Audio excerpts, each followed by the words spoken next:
जी नमस्कार। आज किसान भाइयों,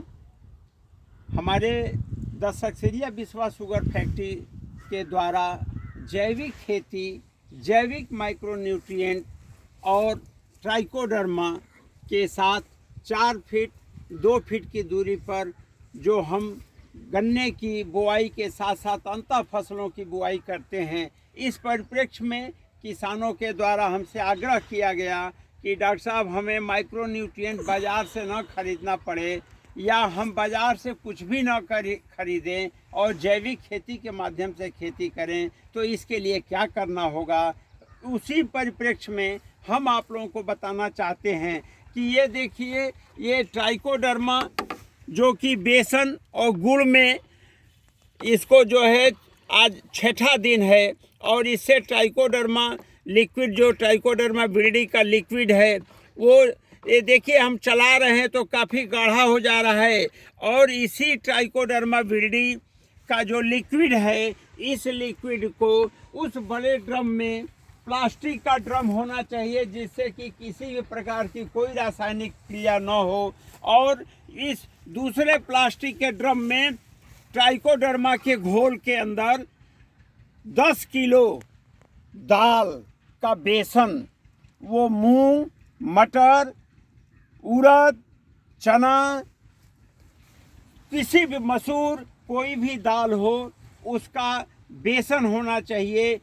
2 किलो गुड़ होना चाहिए, और ट्राइकोडर्मा के जो पाउडर है उसमें आपने लिक्विड में इसको डालने के बाद अच्छी तरह चला लीजिए। 10 किलो दाल के बेसन के साथ साथ ही 10 किलो तेल,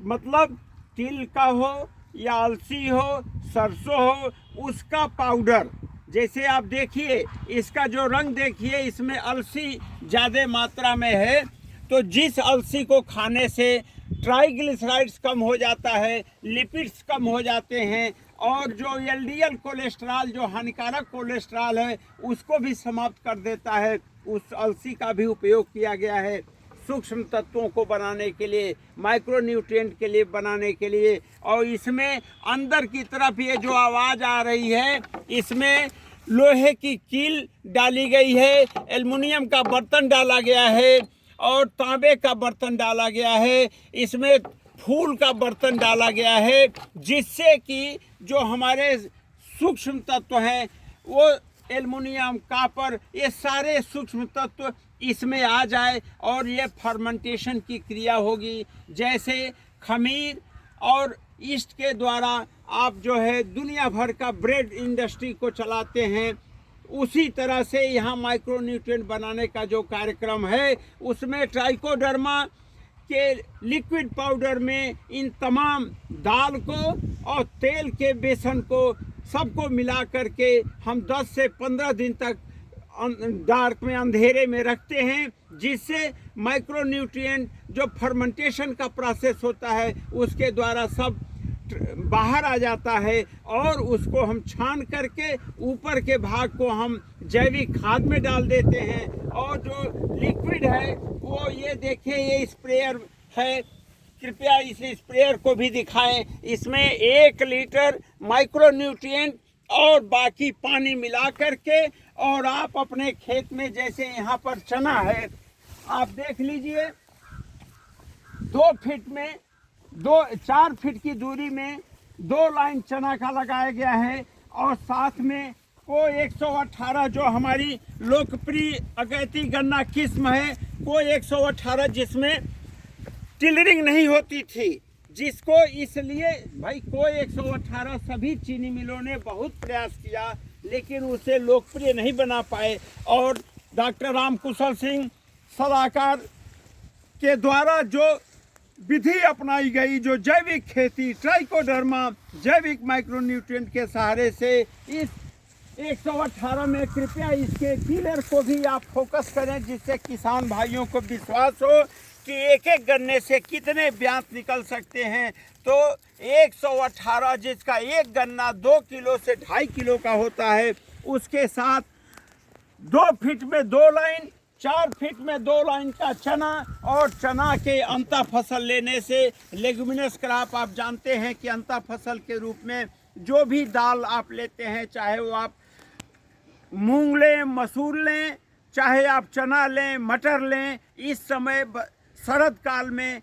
सबसे अच्छा बलुअर ज़मीन में अगर आप मसूर लेते हैं तो आपको बहुत कम समय में अच्छी आमदनी हो जाती है। आर्किल मटर लेने से अच्छी आमदनी हो जाती है। चना चूँकि देर तक खेत में रहता है तो कहीं ना कहीं थोड़ा सा हानिकारक प्रभाव भी डालता है। तो मेरा ये कहना है कि शरद काल में अंतः फसल के रूप में जब दाल लेते हैं तो निश्चित रूप से मसूर को प्राथमिकता के आधार पर रखें, उसके बाद मटर रखें और चना अपनी आवश्यकताओं के लिए बोएं। तो कुल मिलाकर के इस सूक्ष्म तत्व में जो हम माइक्रोन्यूट्रिएंट, ऑर्गेनिक माइक्रोन्यूट्रिएंट बनाए हैं, उसको जब स्प्रे किया जाएगा तो इस चने में किसी भी प्रकार से फली जो होगी और जो चने का फल होगा वो बहुत ही अच्छा होगा, उसमें उपज ज़्यादा होगी और गन्ने की मोटाई बढ़ेगी। ट्राइकोडर्मा के होने से चने में कोई फफूंद जनित बीमारी नहीं हो पाएगी। तो कुल मिला के किसान भाइयों,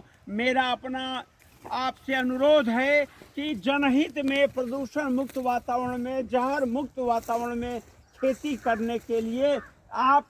द सक्सेना विश्वास शुगर फैक्ट्री के जैविक मॉडल, जैविक खाद, ट्राइकोडर्मा, 2 फीट की दूरी पर 2 लाइन का गन्ना, 4 फीट की दूरी में 2 लाइन या 1 लाइन का आलू, या जिस तरह से चाहे आप लहसुन लेते हैं तो उससे और अच्छी आमदनी होगी। आप आलू लेते हैं तो आपकी उपज बढ़ेगी। दाली, चाहे कोई भी दाल लेते हैं तो भी आपकी उपज बढ़ेगी और साथ में नाइट्रोजन की मात्रा मिट्टी में बढ़ेगी, आपकी मिट्टी उपजाऊ रहेगी। तो जो हम लोगों का उद्देश्य है, प्रदूषण मुक्त वातावरण में अधिक से अधिक